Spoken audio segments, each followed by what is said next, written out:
अचानक दरवाजा खुलता है, जिससे विजेंद्र जी और रुहानिका दोनों की नज़र दरवाजे पर जाती है। दरवाजे पर एकांश को खड़ा देखकर दोनों ही शॉक्ड हो जाते हैं।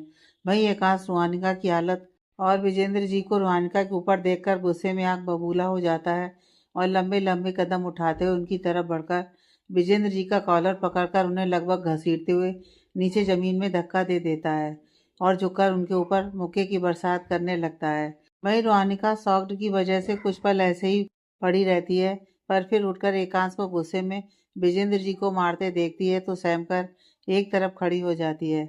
एकांश लगातार विजेंद्र जी को मारे जा रहा था, जिससे विजेंद्र जी की हालत खराब होती जा रही थी और वो चाहकर भी कुछ नहीं बोल पा रहे थे। एकांश उनका कॉलर पकड़कर एक मुक्का उनके मुंह पर मारते हुए कहता है, तुम्हारी इतनी हिम्मत कि तुम मेरी बीवी को छुओ? हाँ, तुम्हारी हिम्मत कैसे हुई मेरी बीवी को हाथ लगाने की? इतना कहकर वो और तेजी से विजेंद्र जी को मारने लगता है, जिसे विजेंद्र जी भी उसका गुस्सा देखकर सहम कर कुछ कर नहीं पाते। रुहानिका जब काफी देर तक एकांश को ऐसे मारते देखती है तो वो हिम्मत करके आगे बढ़कर कहती है, छोड़ दीजिए उन्हें, अगर उन्हें कुछ हो गया तो आपको पुलिस अरेस्ट कर लेगी। उसकी बात सुनकर एकांश अपनी गुस्से में दहकती आंखों से उसे देखता है, जिससे रुहानिका सहम कर एक और खड़ी हो जाती है और आंखों में आंसू भरे सोचने लगती है, पता नहीं एकांश जी मुझे अब अपनाएंगे या नहीं। इतना सोचकर उसकी आंखों से आंसू बहने लगते हैं।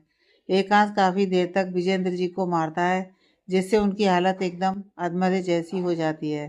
तब कहीं जाकर एकांश विजेंद्र जी को छोड़ता है, फिर उठकर अपना ब्लेजर उतारकर रुहानिका के पास जाकर उसके कंधे पर डालता है, जिससे रुहानिका शर्मिंदगी से अपनी नजरें झुका लेती है और उसकी आंखों में आंसू झिलमिला जाते हैं।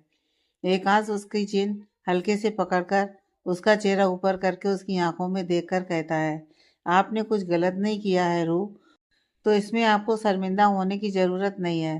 शर्मिंदा तो इसे विजेंद्र जी की तरफ इशारा करके होना चाहिए।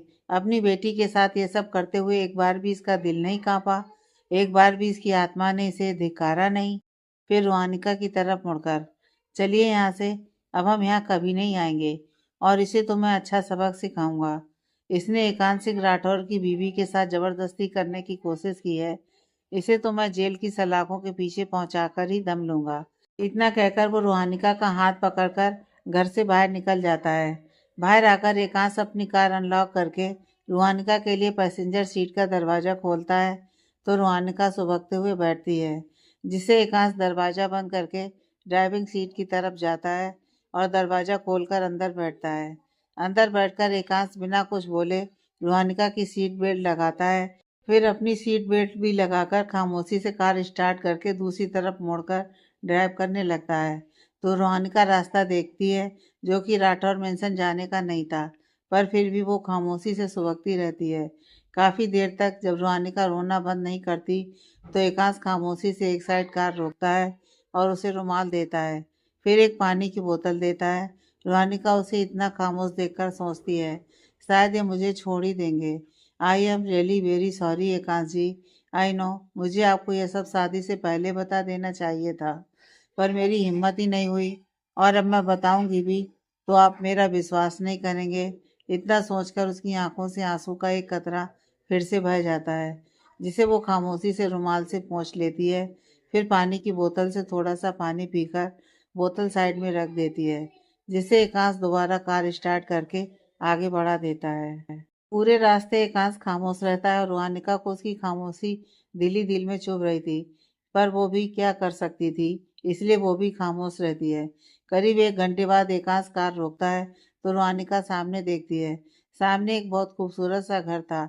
एकांश को देखते ही उस घर का वॉचमैन दरवाजा खोलता है और उसे सलाम करता है, तो एकांश भी सिर हिलाकर कार अंदर की ओर ले जाता है।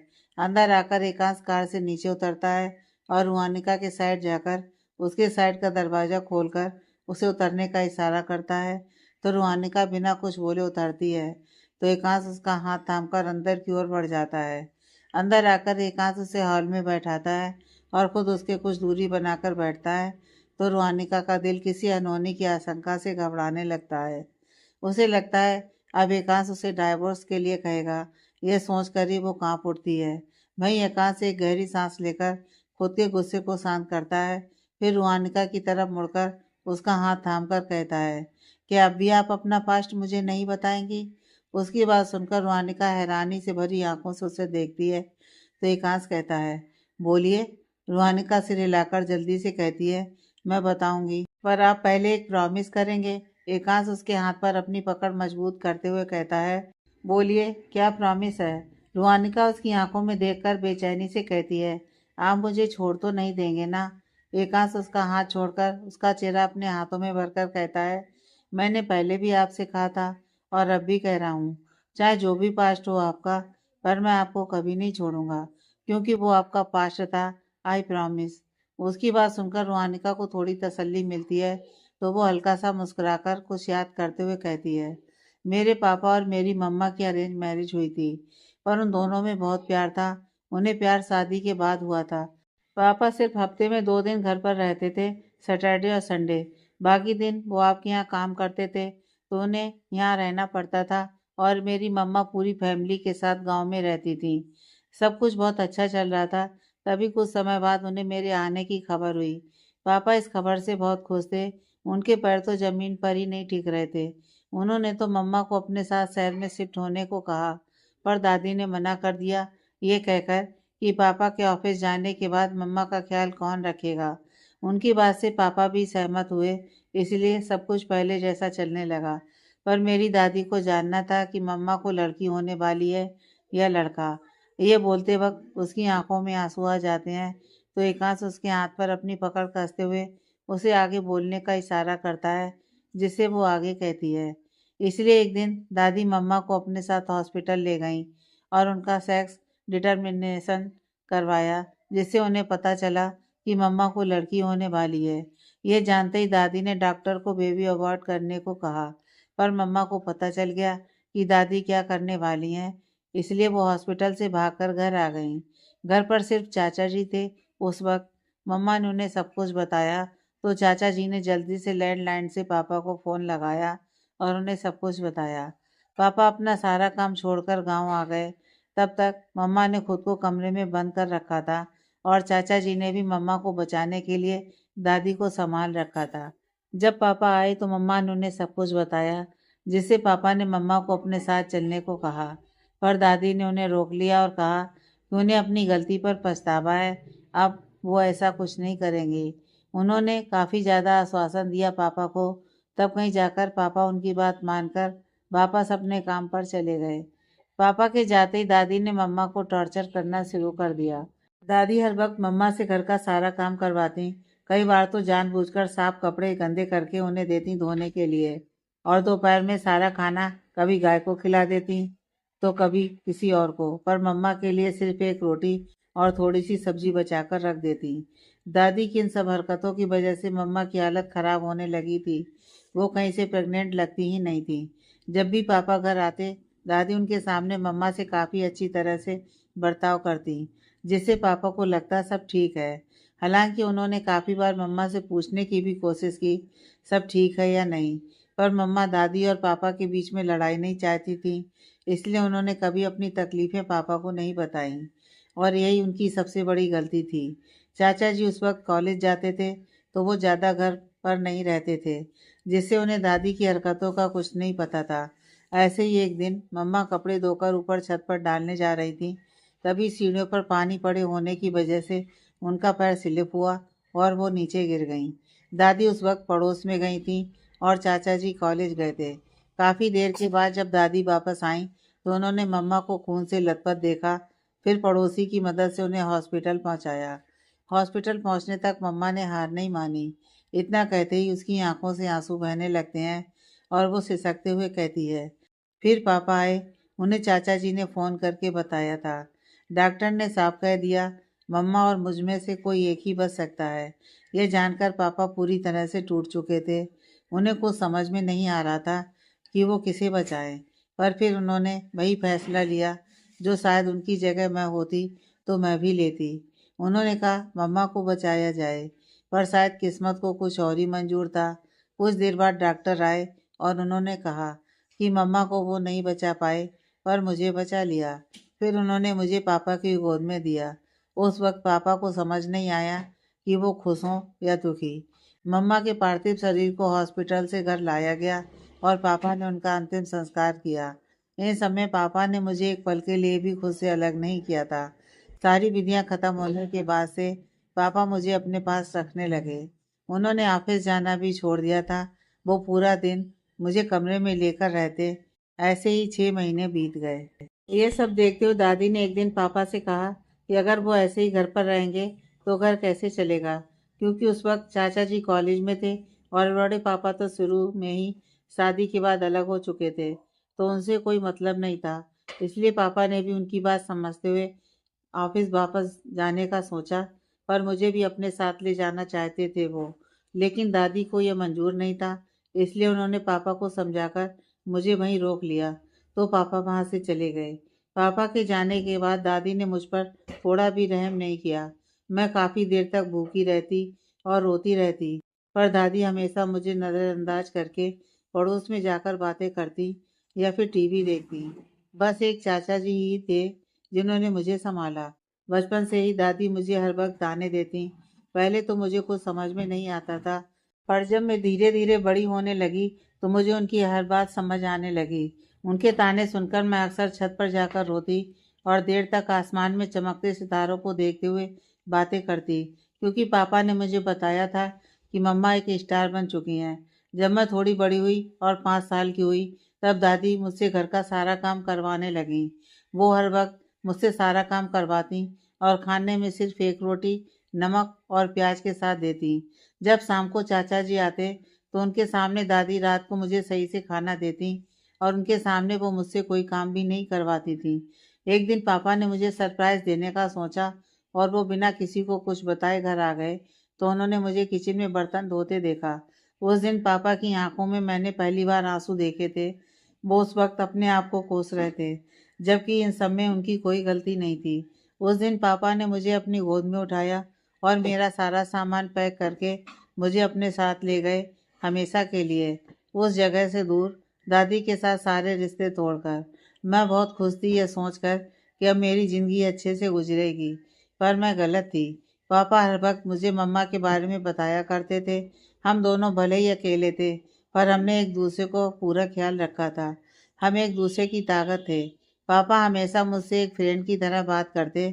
मुझे आज भी याद है, जब मेरा स्कूल में पहला दिन था और मैं बहुत डरी हुई थी, तो पापा ने मुझसे प्रॉमिस किया था कि जब तक मैं स्कूल की छुट्टी नहीं होगी वो बाहर ही खड़े रहेंगे, और उन्होंने अपना प्रॉमिस निभाया भी। गर्मी के मौसम में तेज़ धूप में पापा 12 बजे तक मेरे स्कूल के बाहर खड़े थे, उसी मुस्कुराहट के साथ जिसके साथ उन्होंने मुझे स्कूल के अंदर भेजा था। मैं बहुत खुश थी। पापा मेरे साथ समय भी बिताते, मुझे घुमाने भी ले जाते। एक बार तो मैं आपके घर भी गई थी। मैं आपके घर बचपन में काफ़ी बार गई हूँ, अगर आपको याद हो तो। उसकी बात सुनकर एकांश कुछ याद करते हुए हाँ में सिर हिलाता है, तो रूहानिका आगे बताती है। मैं बहुत खुश थी अपनी छोटी सी दुनिया में, पर तभी बड़े पापा आए। वो जयपुर में रहते थे, पर वहाँ कुछ बिजनेस कुछ खास चला नहीं, तो वो उदयपुर आ गए। फिर पापा को कहीं बाहर जाना होता तो वो मुझे बड़े पापा के घर छोड़ जाते। बड़े पापा के घर में कोई भी मुझसे ढंग से बात नहीं करता। ताई जी ने बंस भैया और प्रिया को मना कर रखा था मुझसे बात करने को, इसलिए वो दोनों ही मुझसे बात नहीं करते थे। पर बड़े पापा हमेशा मुझसे बात करते, मेरे साथ खेलते, जिससे मैं खुश रहती थी उनके साथ। पर मुझे क्या पता था वो ये सब क्यों कर रहे हैं। बड़े पापा हर वक्त मेरे साथ खेलते, पर कई बार वो मुझे इधर उधर टच करते, जिससे मुझे बहुत अजीब सा लगता था। पर मैं उस वक्त बच्ची थी, तो मुझे इतना कुछ पता नहीं था। मैंने पापा को इस बारे में कुछ नहीं बताया था, और यही मेरी सबसे बड़ी गलती थी। इससे बड़े पापा को और सह मिल गई, और वो मुझे अब बात बात पर इधर उधर टच करने लगे।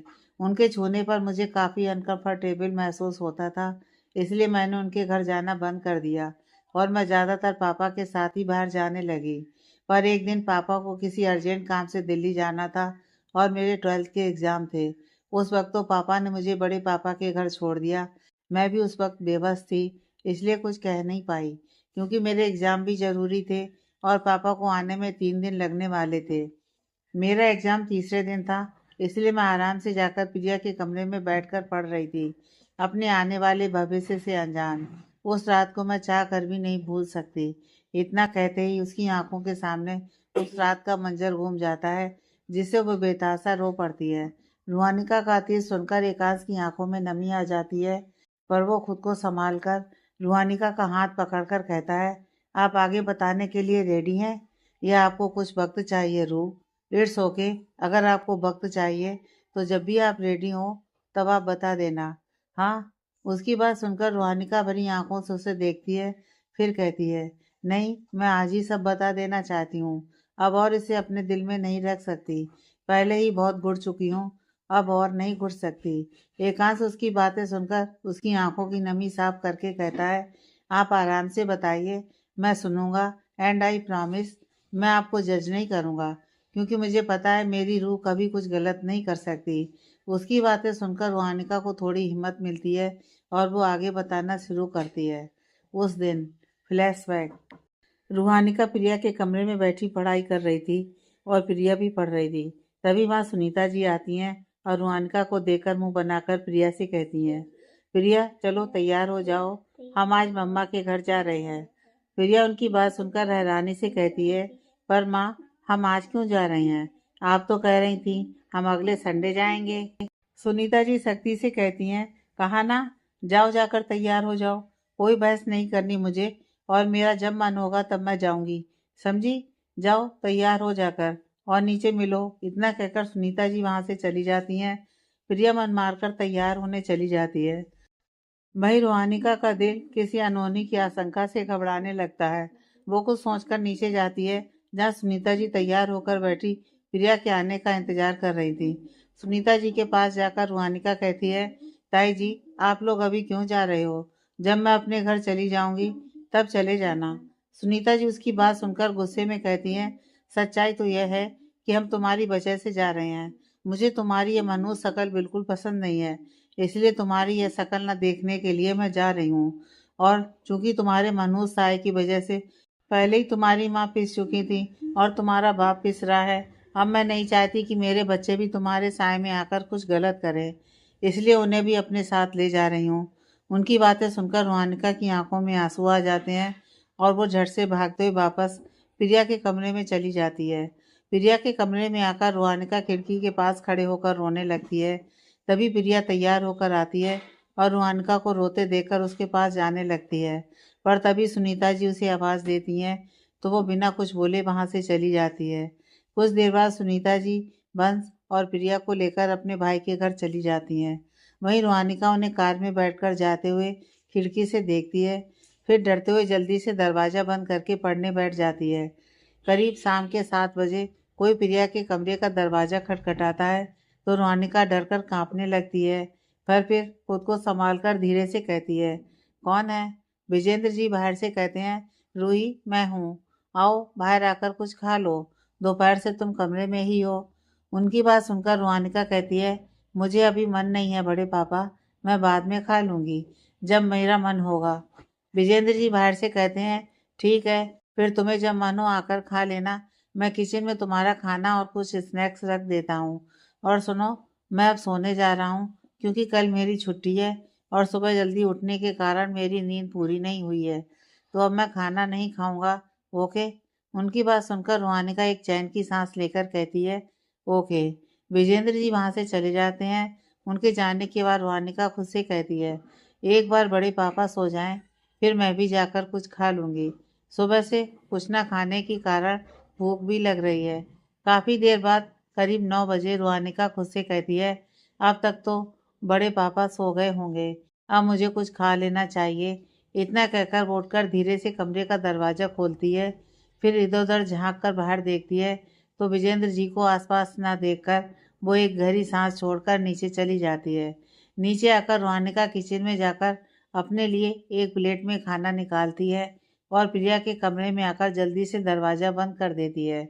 दरवाज़ा बंद करके जैसे ही रुहानिका पीछे मुड़ती है, सामने विजेंद्र जी को बेड पर बैठा देखकर घबरा जाती है और घबराकर कहती है, आप यहाँ क्या कर रहे हैं?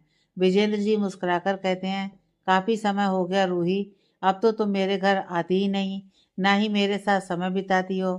क्या हुआ, मुझसे कोई भूल हो गई है क्या? रुहानिका खुद को शांत करके कहती है, ऐसी कोई बात नहीं है, बस समय नहीं मिलता पढ़ाई की वजह से। विजेंद्र जी उठकर उसके पास आते हुए कहते हैं, ओ कम ऑन रूही, तुम तो ऐसे कह रही हो जैसे तुम कितनी कम्पिटिटिव एग्ज़ाम की तैयारी कर रही हो। अरे अभी तो तुम सिर्फ 12th में हो और 18 साल की हो, ऐसे में तुम्हें कैसे समय नहीं मिलता। रुहानिका उनके करीब आने पर पीछे होने लगती है और दरवाजे से लग जाती है। तो विजेंद्र जी उसके पास आकर उसके इर्द गिर्द अपना हाथ रखकर कहते हैं, क्या हुआ, तुम इतना घबरा क्यों रही हो। रूही फिर झुककर रुहानिका के कान में फुसफुसाकर, मैं ही हूँ तुम्हारा बड़े पापा, जिनके साथ तुमने अपने बचपन के कीमती पल गुजारे हैं। आज तुम उनके साथ एक रात। उनके इतना कहते ही रुहानिका भरी आंखों से कांपते हुए उन्हें देखती है तो वो मुस्कुराकर कहते हैं, मेरा मतलब है आज का बचा हुआ समय नहीं गुजार सकती। रुहानिका कांपते हुए धीरे से कहती है, प्लीज मुझे जाने दीजिए, मेरा एग्जाम है और मुझे पढ़ना है। विजेंद्र जी रुहानिका के गाल पर उंगली चलाते हुए कहते हैं, पढ़ लेना, इतनी भी क्या जल्दी है, अभी तो बहुत समय है तुम्हारे पास, वो समय मुझे भी दे दो। रुहानिका को विजेंद्र जी की हरकतें कुछ सही नहीं लगती, इसलिए वो विजेंद्र जी के पैर पर पैर मारकर उनसे दूर होती है और खाने की प्लेट वहीं जमीन पर रखकर दरवाजा खोलने लगती है। वह विजेंद्र जी रुहानिका के अचानक मारने पर संभल नहीं पाते और जमीन पर गिरकर अपना पैर पकड़ लेते हैं, जिसमें उन्हें काफ़ी दर्द हो रहा था। पर रुहानिका को भागने की कोशिश करते देखकर वो अपना दर्द भूलकर रुहानिका का पैर पकड़कर उसे गिरा देते हैं। फिर उसके बाल कसकर पकड़कर कहते हैं, तुम्हारी इतनी हिम्मत रूही कि तुम अपने बड़े पापा को मारोगी। हाँ, मैं तो तुम्हारे साथ अच्छे से समय बिताना चाहता था, पर शायद तुम्हें यह मंजूर नहीं। तो ठीक है, अब मैं तुम्हें अच्छा सबक सिखाऊंगा। इतना कहकर वो रुहानिका के बाल पकड़कर घसीटते हुए उसे बेड के पास ले जाते हैं और फिर उठाकर उसे बेड पर धक्का देकर गिरा देते हैं।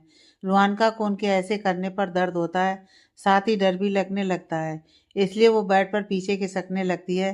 पर तभी विजेंद्र जी उसका पैर पकड़कर उसे खींचते हुए उसके ऊपर आकर कहते हैं, आज तुम्हें मुझसे कोई नहीं बचा सकता। रूही, आज मैं तुम्हें बताऊंगा कि बड़ों से बदतमीजी से पेश आने की सजा क्या होती है। इतना कहकर वो रुहानिका पर जानवरों की तरह टूट पड़ते हैं। पूरी रात रुहानिका चीखती रही, चिल्लाती रही, अपनी आबरू बचाने के लिए, पर कोई उसकी मदद के लिए नहीं आया। रुहानिका की चीखें सुनकर बादल भी गरज कर बरस उठे।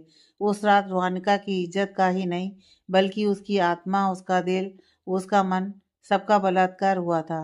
अगले दिन सुबह करीब 6 बजे विजेंद्र जी रुहानिका से दूर हटकर बाथरूम में चले जाते हैं। वहीं रुहानिका बेसुध बेड पर पड़ी रहती है। कुछ देर बाद विजेंद्र जी नहाकर फ्रेश होकर वहां आते हैं और सख्ती से कहते हैं, चुपचाप जाकर नहाओ और नॉर्मल हो जाओ। अगर किसी को भी इस बारे में बताया तो मेरा तो कुछ नहीं होगा, क्योंकि तुम्हारे पास कोई सबूत नहीं है, पर हाँ, तुम्हारे बाप की इज्जत जरूर चली जाएगी। वैसे ही तुम्हारी वजह से उसे अपने परिवार से रिश्ता तोड़ना पड़ा और अब तुम्हारी वजह से कोई उसे इस समाज में जीने नहीं देगा। जहाँ वो जाएगा सब थू थू करेंगे। वो अब तुम्हारे ऊपर है, तुम्हें अपने पापा की इज्जत बचानी है या उसे दागदार करना है। खैर जो भी है, तुम आराम से सोच लो। फिलहाल जाकर नहाकर फ्रेश होकर नीचे आओ और हाँ, सारे सर्वेंट के सामने अच्छे से बिहेव करना, किसी को भी कुछ पता नहीं चलना चाहिए, समझी। रुहानिका उनकी बातें सुनकर नम आंखों से उन्हें देखती है तो विजेंद्र जी वहां से चले जाते हैं। Flashback and. विजेंद्र जी के बारे में जानकर एकांत शॉक्ड था। उसने कभी सपने में भी नहीं सोचा था कि विजेंद्र जी ने रुहानिका का रेप किया है और ये बात रुहानिका ने किसी को नहीं बताई। वो इतने सालों से इसे अपने मन में रखकर अंदर ही अंदर घुल रही है।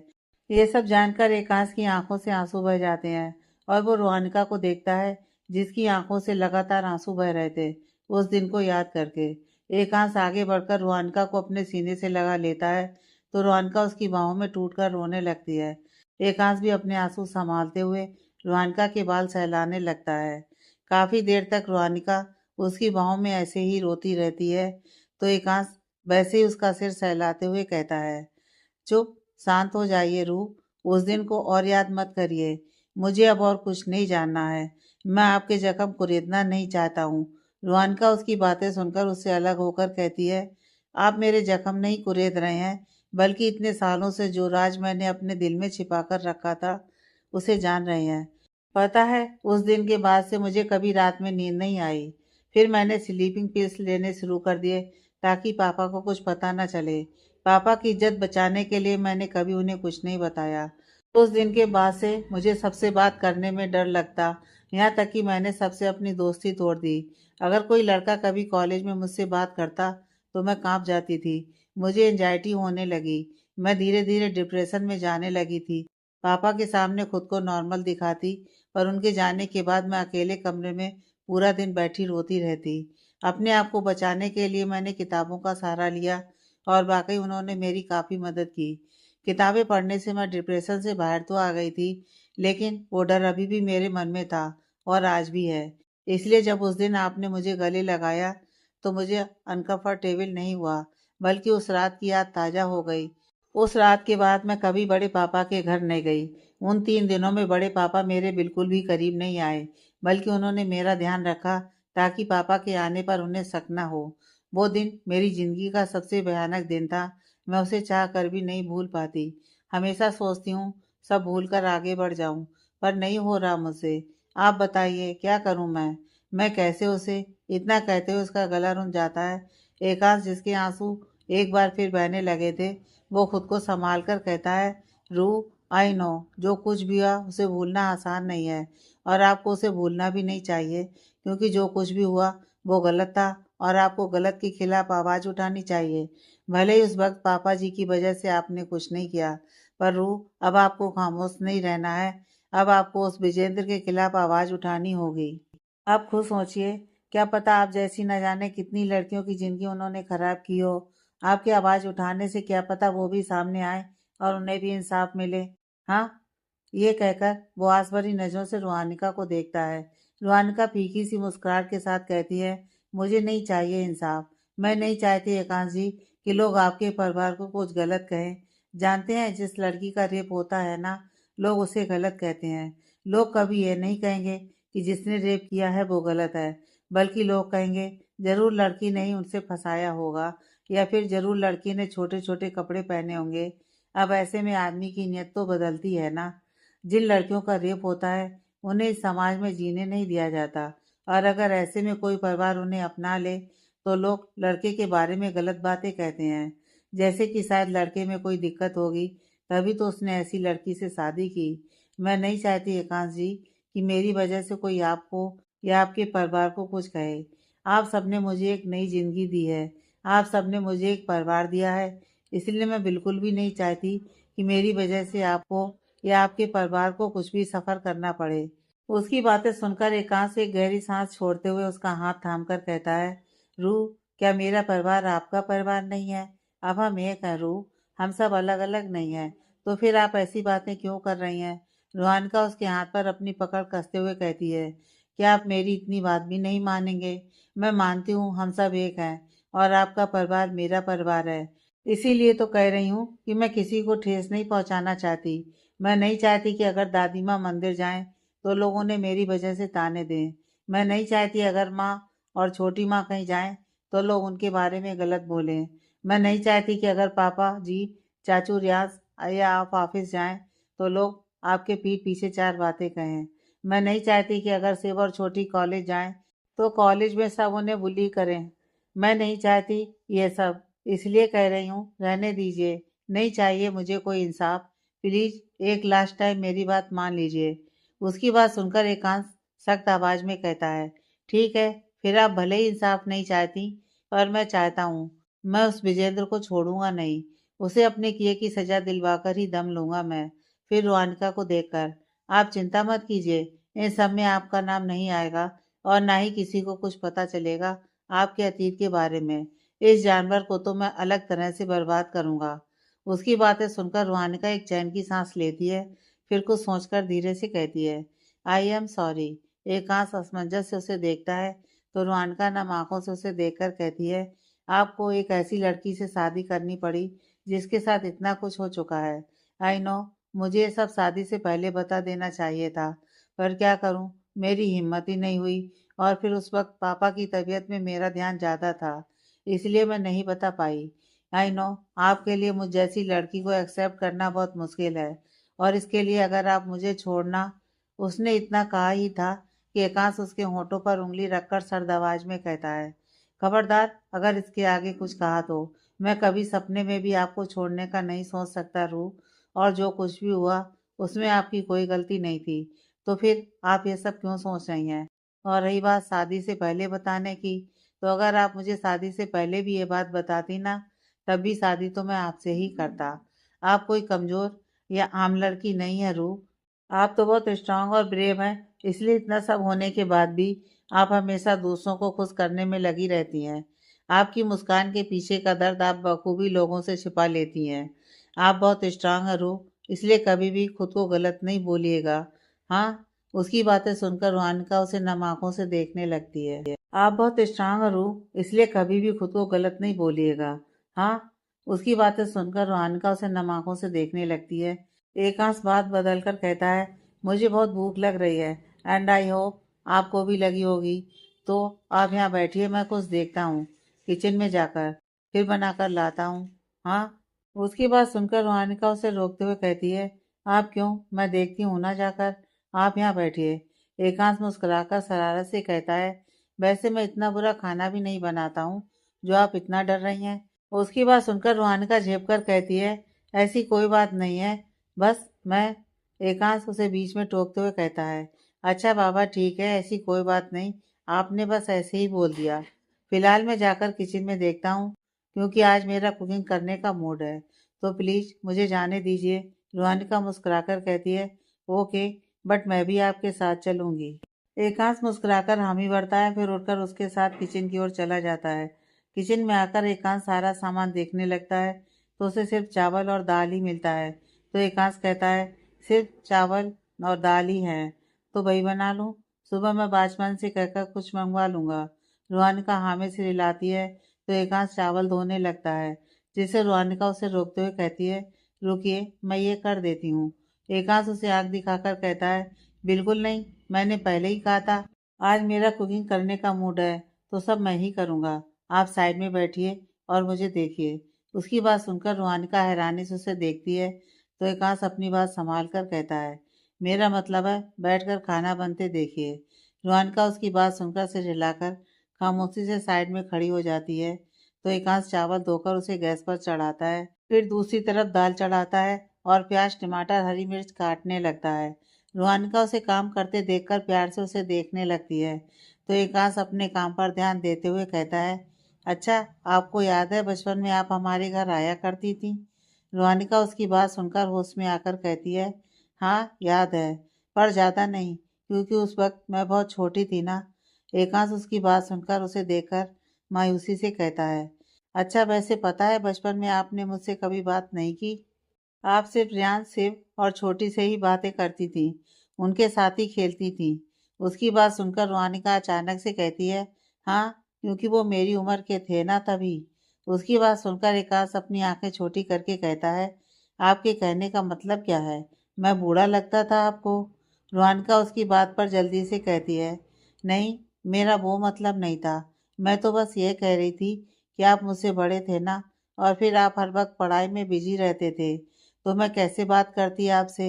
उसकी बात सुनकर एकांश वापस अपने काम पर ध्यान देते हुए कहता है, ओह अच्छा। रूहानिका उसे नॉर्मल देखकर एक चैन की सांस लेती है, फिर कहती है, अब तो सब हो गया, तो चलिए चलकर बाहर बैठते हैं, जब तक कुकर की सीटी नहीं निकल जाती। उसकी बात पर एकांश हामी भरकर चाकू रखकर हाथ धोकर रूहानिका के साथ बाहर आकर सोफे पर बैठ जाता है। तभी एकांश का फोन बजता है, तो वो फोन निकाल कर देखता है, उसमें माँ नाम शो हो रहा था, जिससे वो जल्दी से फोन उठाकर कहता है, हेलो माँ। सोंडा जी दूसरी तरफ से कहती हैं, हेलो अंश, कहाँ हो तुम? अभी तक आई क्यों नहीं, तुम और रूहानिका? एकांश कहता है, माँ वो एक्चुअली आज मैंने सोचा क्यों ना रूम, मेरा मतलब है रूहानिका जी को हमारा फार्म हाउस दिखा दूँ, तो बस इसलिए वहीं दिखाने आया था। और हम आज नहीं कल आएंगे, क्योंकि अब काफ़ी लेट हो गया है, तो घर पहुँचते पहुँचते और लेट हो जाएगा। सोंडा जी दूसरी तरफ से कहती हैं, ठीक है बेटा, आराम से आना कल। हाँ, और अपना और रूहानिका का ध्यान रखना, बाय। एकांश भी बाय कहकर फोन रख देता है। तभी उसे अचानक कुछ याद आता है, तो वो जल्दी से किसी को कॉल करता है। शिवांश जो कि सबके साथ बैठकर डिनर कर रहा था, तभी उसका फोन बजता है, जिससे वो उठाकर कहता है, हेलो भाई। एकांश दूसरी तरफ से कहता है, सिर्फ आज मैं घर नहीं आ पाऊंगा, तो मैंने जो भी कल पढ़ाया था उसे रिवाइज करना, और छोटी से भी कहना रिवाइज करे। कल आकर सबसे पहले मैं तुम लोगों का टेस्ट लूँगा, फिर आगे पढ़ाऊँगा। ओके? शिवांश उसकी बात सुनकर कहता है, ठीक है भाई, बाय। एकांश भी बाय कहकर फ़ोन रख देता है।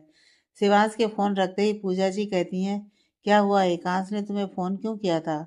शिवांश उनको सारी बात बताता है, जिसे सुनकर पूजा जी मुस्कुराकर कहती हैं, मुझे तो हमेशा फ़ख्र होता है अपने एकांश पर। वो हमेशा सबका सोचता है।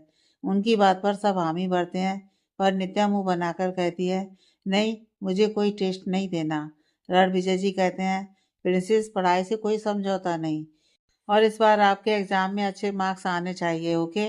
नित्या उनकी बात सुनकर मुझे मन से हाँ में सिर हिला देती है।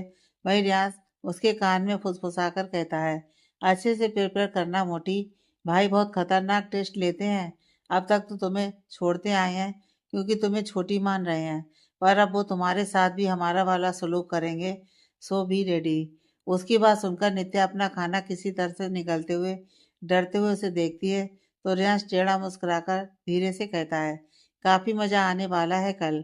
उसकी बात सुनकर नित्या और ज़्यादा डर जाती है और धीरे धीरे कुछ सोचते हुए अपना खाना ख़त्म करने लगती है।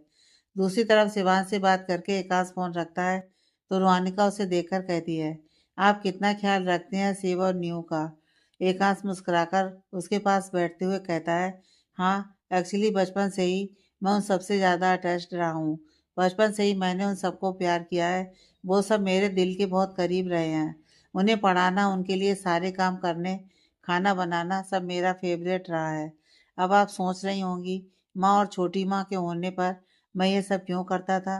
तो दरअसल पहले माँ और छोटी माँ एक एनजीओ चलाती थी, अभी भी चलाती हैं, पर अब वो रोज़ नहीं जाती, बल्कि कभी-कभी जाती हैं, पर पहले रोज़ जाती थी। सिर्फ यही नहीं, उनके अच्छे कामों की वजह से उन्हें अलग-अलग स्कूल और कॉलेजेस में भी बुलाया जाता था। इन सब में उनके पास समय नहीं बचता था, क्योंकि घर आकर उन्हें घर का भी सब कुछ देखना होता था। हालांकि वो हमसे बहुत प्यार करती थी उस वक्त भी। जब भी कहीं बाहर होती हमेशा कॉल करके खाने का पूछती और बाकी चीज़ों का भी ख्याल रखती। इन सब में छोटी, रियाज और सिर्फ मेरे बहुत करीब हो गए। स्कूल से लेकर अब तक मैं उन्हें प्रोटेक्ट करता आया हूँ और आगे भी करूँगा, क्योंकि वो सिर्फ मेरे भाई बहन नहीं, बल्कि मेरे बॉडी का एक हिस्सा है, जिनके बिना रहने की मैं सोच भी नहीं सकता। इस तरह से समझ लीजिए, वो मेरे बच्चों की तरह अजीज है मुझे, और मेरे पहले बच्चे भी हैं। उसकी बातें सुनकर रुहानिका उसमें खो ही जाती है। साथ ही उसके दिल में एकांश के प्रति रिस्पेक्ट और ज़्यादा बढ़ जाती है, और वो सोचती है, जो अपनी फैमिली से इतना प्यार करता है, वो अपनी बीवी से कितना करेगा। यह सोचते ही उसके चेहरे पर हया की लाली छा जाती है। वहीं एकांश अपनी बात खत्म करके रुहानिका के चेहरे पर हया की लाली देखता है, तो कंफ्यूज हो जाता है। तभी रुहानिका की नज़र एकांश पर जाती है, और उसे कंफ्यूज देखकर रुहानिका खुद को संभाल कर कहती है, आप प्लीज़ किसी को भी मेरे पास्ट के बारे में मत बताइएगा। उसकी बात सुनकर एकांत सीरियस होकर कहता है, और ऐसा क्यों? रुहानिका अपनी नज़र झुकाकर कहती है, क्योंकि मैं नहीं चाहती कि उन्हें कुछ भी पता चले। मुझे पता है सब कुछ जानने के बाद वो सब मुझे और भी प्यार करेंगे, कभी भी मुझे कुछ भी गलत फील नहीं करवाएंगे, पर मुझे उनके सामने जानने में शर्मिंदगी महसूस होगी। भले ही सब में मेरी गलती नहीं थी, पर फिर भी मैं उनके सामने नहीं जा पाऊंगी। इसलिए प्लीज़ मैं आपसे रिक्वेस्ट कर रही हूँ, प्लीज़ उन्हें कुछ मत बताइएगा, प्लीज़। इतना कहकर वो आस भरी नज़रों से एकांश को देखती है। एकांश एक गहरी सांस लेकर कहता है, ठीक है, मैं किसी को भी कुछ नहीं बताऊंगा। रुहानिका उसकी बात सुनकर एक चैन की सांस लेती है। तभी उसे कुकर की सीटी सुनाई देती है, तो वो कहती है, आई थिंक अब तक खाना बन गया होगा। उसकी बात सुनकर एकांश भी हामी भरकर किचन में चला जाता है। तो उसके जाते ही रुहानिका खुद से कहती है, मैं भी कितनी पागल हूँ। एकांश जी क्या सोच रहे होंगे कि मैं शर्मा क्यों रही थी, पर ये कैसा एहसास है जो मुझे आजकल हो रहा है।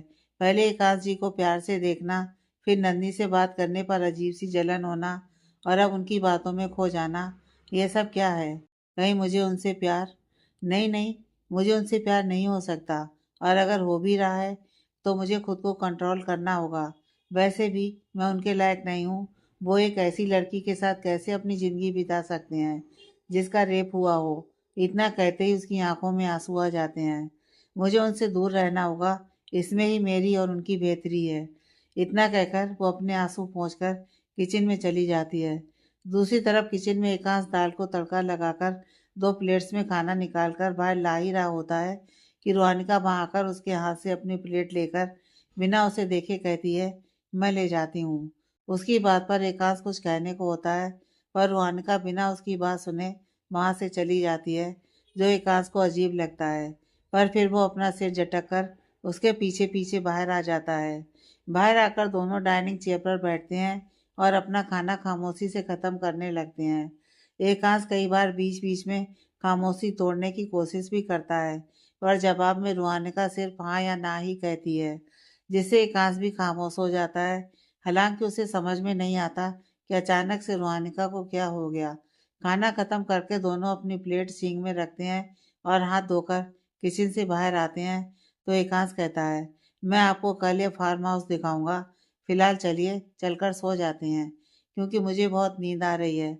उसकी बात पर रुहानिका खामोशी से हाँ में सिर हिलाती है और इसके साथ ऊपर सीढ़ियों की तरफ चली जाती है। ऊपर आकर एकांश एक कमरे में आता है जो उसके कमरे से छोटा था, पर उन दोनों के लिए बिल्कुल परफेक्ट था। उस कमरे की दीवारों पर एकांश की कई सारी तस्वीरें थीं उसके परिवार के साथ। एकांश रुहानिका को बेड की तरफ इशारा करके कहता है, आप सो जाइए, मैं तब तक फ्रेश होकर आता हूँ। उसकी बात पर रुहानिका सिर्फ सिर हिलाती है तो एकांश वहां से बाथरूम में चला जाता है। एकांश के बाथरूम जाते ही रुहानिका बेड पर जाकर बीच में पिलो रखकर अपनी जगह पर लेट जाती है। कुछ देर बाद एकांश फ्रेश होकर आता है तो बीच में पिलो रखकर रुहानिका को सोते देखकर सोच में पड़ जाता है, क्योंकि आज तक वो दोनों कभी ऐसे नहीं सोए थे। पर उसे सोते देखकर बिना कुछ बोले शांति से अपनी जगह पर लेट जाता है और आंखें मूंद लेता है। कुछ ही देर में वो नींद के आगोश में चला जाता है तो रुहानिका, जो कि सोने का नाटक कर रही थी, वो एकांश को सोते महसूस करते ही अपनी आंखें खोलकर एकांश को देखती है। फिर धीरे से उसकी तरफ करवट लेकर उसके चेहरे को प्यार से छूकर धीरे से कहती है, आप मेरे नहीं हो सकते एकांश जी। आपका और मेरा कोई मेल नहीं है। आप बहुत अच्छे हैं और पाक इंसान हैं। जबकि मैं इतना कहते ही उसकी आंखों में नमी आ जाती है। मैं पूरी कोशिश करूंगी आपसे दूरियां बनाने की। इतना कहकर वो अपना हाथ एकांश के चेहरे से हटाकर उसे देखने लगती है, जैसे अपनी आंखों में उसका चेहरा कैद कर रही हो। काफी देर तक एकांश को देखते हुए रुहानिका नींद के आगोश में चली जाती है। आधी रात को एकांश की नींद रुहानिका के रोने और कुछ बड़बड़ाने से खुलती है तो वो उठकर रुहानिका को देखता है, जो कांपते हुए रोते हुए कह रही थी, प्लीज मुझे जाने दीजिए, मुझे छोड़ दीजिए, प्लीज मुझे जाने दीजिए। उसकी दर्द भरी आवाज सुनकर एकांश के दिल में एक टीस सी उठती है। पर फिर वो आगे बढ़कर बीच से पिलो हटाकर रुहानिका के कंधे पर हाथ रखकर उसे हल्के से हिलाकर कहता है, रूह आंखें खोलिए, देखिए आप सेफ हैं, देखिए मैं हूँ एकांश। रूह आंखें खोलिए। रुहानिका एकांश के बोलने पर धीरे धीरे शांत होने लगती है तो एकांश रुहानिका के बगल में लेटकर धीरे से उसे अपनी बाहों में भरकर उसका सिर सहलाने लगता है, जिससे धीरे धीरे रुहानिका नींद के आगोश में जाने लगती है और कुछ देर बाद ही उसकी सांसें काफी धीमी महसूस होती हैं, जिससे एकांश समझ जाता है कि वो सो चुकी है। एकांश रुहानिका को सोता महसूस करते ही उसके माथे को अपने होठों से छूकर धीरे से कहता है, मैं उस विजेंद्र को छोड़ूंगा नहीं रूह। जो दर्द आपने इतने साल से झेला है, उसके लिए मैं उसे इतनी आसानी से नहीं छोड़ूंगा। एंड आई प्रॉमिस, आपको इस दर्द से छुटकारा भी मैं ही दिलाऊंगा। साथ ही आपको आपकी इम्पोर्टेंस भी समझाऊंगा। मुझे नहीं पता आप अचानक से ऐसे क्यों बिहेव कर रही हैं, पर जो कुछ भी है मैं पता लगाकर सब ठीक कर दूंगा। इतना कहकर वो रुहानिका के बालों को चूमकर अपनी आंखें मूंद लेता है। अगली सुबह रुहानिका की नींद खुलती है तो वो खुद को कमरे में अकेला पाती है, जिससे वो हड़बड़ाकर खुद से कहती है, एकांश जी कहाँ चले गए? कहीं मुझे उठने में लेट तो नहीं हो गया? इतना कहकर वो जल्दी से बेड से उठने लगती है।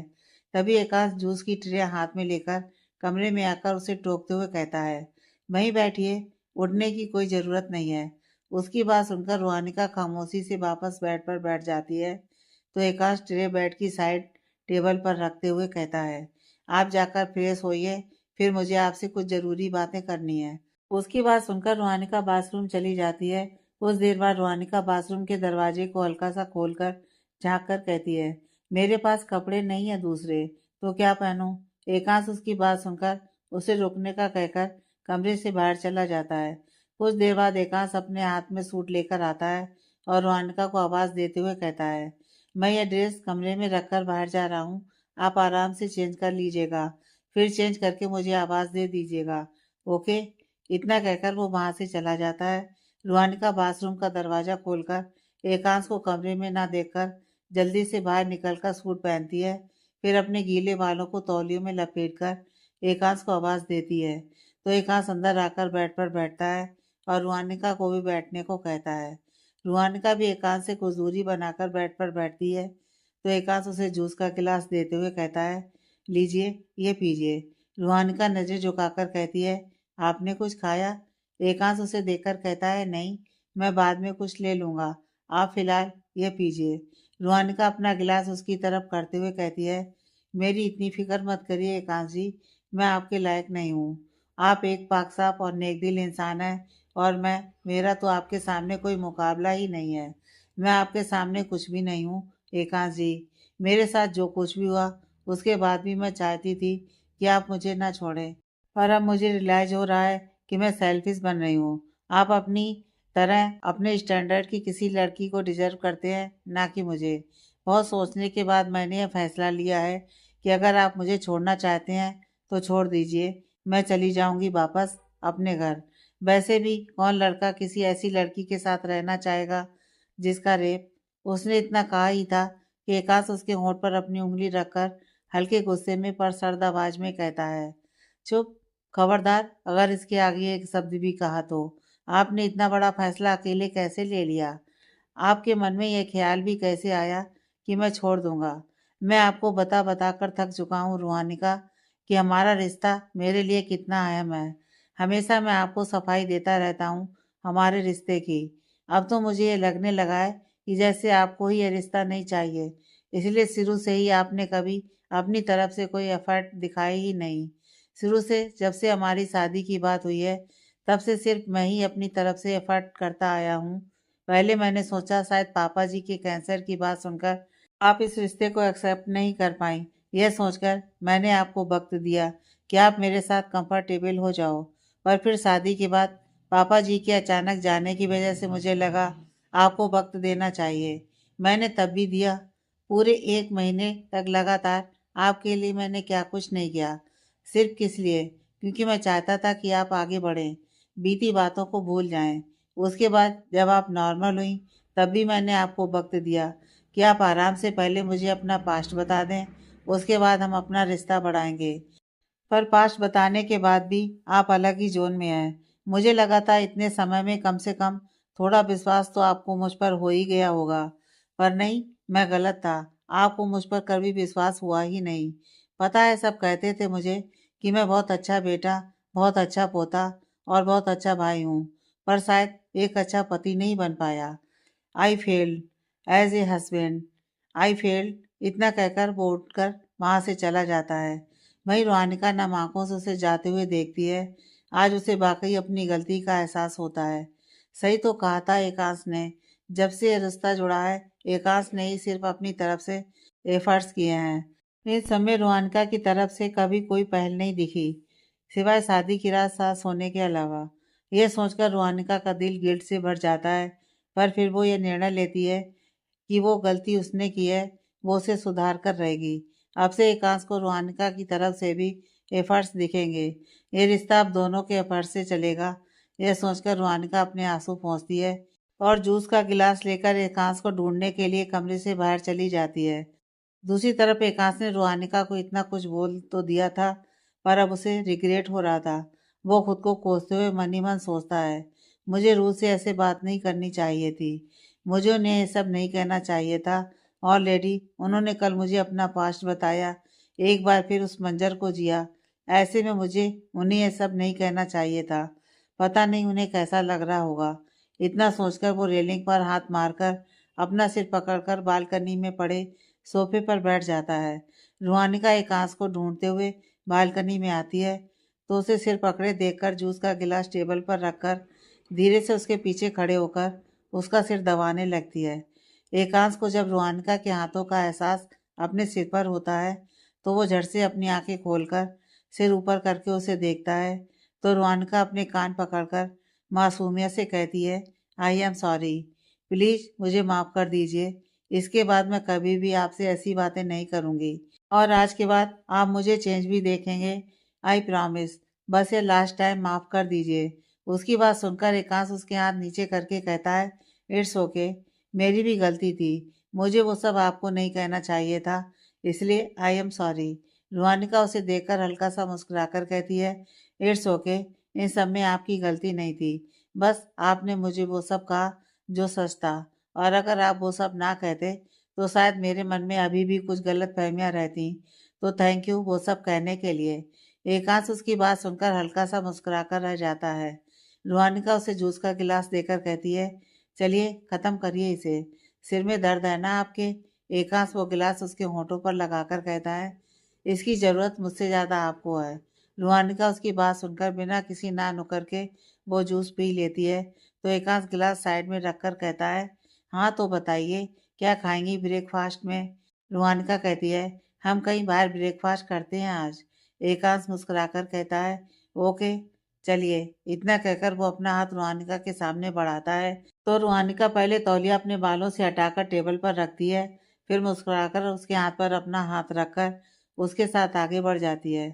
फार्म हाउस से निकलकर एकांश और रुहानिका एक अच्छे से ढाबे पर जाकर ब्रेकफास्ट करते हैं और ढेर सारी बातें भी करते हैं, जिसमें एकांश पूरी कोशिश करता है रुहानिका को खुश रखने की, और रुहानिका भी अपनी तरफ से पूरी कोशिश करती है अपने एफर्ट्स देने की। ब्रेकफास्ट करके दोनों वापस राठौर मेंशन आते हैं तो राठौर मेंशन में सब लोग काफ़ी सीरियस होकर हॉल में खड़े न्यूज़ देख रहे थे। उन्हें सीरियस देखकर रुहानिका एकांश से कहती है, कुछ हुआ है क्या। एकांश अनजान बनते हुए अपने कंधे उचका देता है। तभी सावित्री जी की नज़र रुहानिका पर जाती है तो वो रुहानिका के पास आकर कहती हैं, कैसी है मेरी गुड़िया।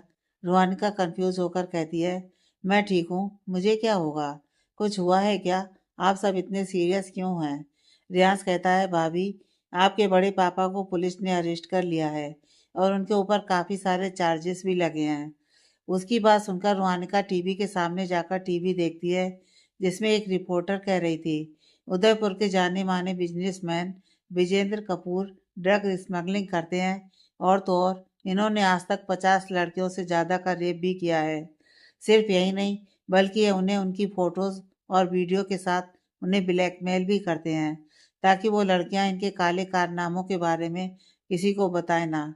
आज सुबह ही किसी ने इनके खिलाफ सारे प्रूफ सोशल मीडिया पर लीक कर दिए और पुलिस के पास सुबह सुबह सारे प्रूफ पहुंचा भी दिए, जिसके चलते पुलिस ने तुरंत ही इन्हें अरेस्ट कर लिया है। फिलहाल अब देखना यह है कि इतने सारे गलत काम करने के बावजूद क्या सिर्फ अमीर होने पर उन्हें मिलेगी रिहाई, या फिर हमारा कानून उन्हें बाकी मुजरिमों की तरह देगा सजा।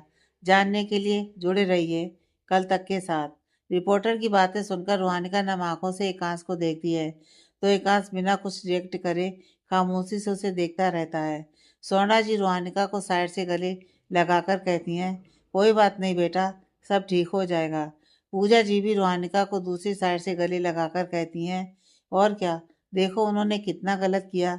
अच्छा हुआ तुम उनसे ज़्यादा जुड़ी नहीं थी, वरना तुम्हारे लिए भी प्रॉब्लम होती। चलो अब ये सब भूल जाओ और बैठो, मैं तुम्हारे लिए नाश्ता लाती हूँ। रुहानिका उन्हें रोकते हुए कहती है, हम दोनों नाश्ता करके आए हैं बाहर से। उसकी बात सुनकर रियाज एकांश को चिढ़ाते हुए कहता है, ओहो, नाश्ता बाहर से करके आए हैं। हाँ। उसकी बात सुनकर एकांश एक बोरिंग लुक उसे देता है, फिर रुहानिका से कहता है, ऑफिस का टाइम हो रहा है तो आप चलकर मुझे मेरी फाइल दे देंगी जो मैंने आपको रखने को दी थी। एकांश ने ऐसा इसलिए कहा क्योंकि उसे पता था कि रुहानिका को उससे कुछ सवाल करने होंगे। रुहानिका भी उसकी बात समझकर कहती है, हाँ चलिए मैं दे देती हूँ। इतना कहकर वो एकांश के पीछे पीछे चली जाती है। रियाज उनके जाने के बाद सोना जी से कहता है, इनका सही है, माँ मेरी भी शादी करवा दीजिए ना, ताकि मैं भी ऐसे ही अपनी वाइफ से काम करवाऊँ। उसकी बात सुनकर सोना जी उसके कान खींचते हुए कहती हैं, बदमाश, बीबी से काम करवाने के लिए शादी करनी है। रियाज दर्द से कराते हुए कहता है, आउच माँ, लग रही है। आप तो अभी से मेरी होने वाली बीबी की साइड हो गई, आगे जाकर पता नहीं क्या होगा। उसकी बात सुनकर सोना जी उसका कान छोड़कर कहती हैं, हाँ तो मैं तो हमेशा अपनी बहू की साइड ही रहूंगी। रियाज उनकी बात पर मुंह बना लेता है तो पूजा जी उसे साइड से गले लगाकर कहती हैं, तो क्या हुआ, दीदी को जाने दो, उसकी साइड, मैं तो हमेशा तुम्हारी साइड रहूंगी। रियाज उनकी बात सुनकर खुशी से उन्हें गले लगकर कहता है, एक यही तो है मेरी प्यारी छोटी माँ जो हमेशा मेरा साइड लेती हैं। आई लव यू छोटी माँ। उसकी बात पर पूजा जी और रणविजय जी मुस्कुरा देते हैं।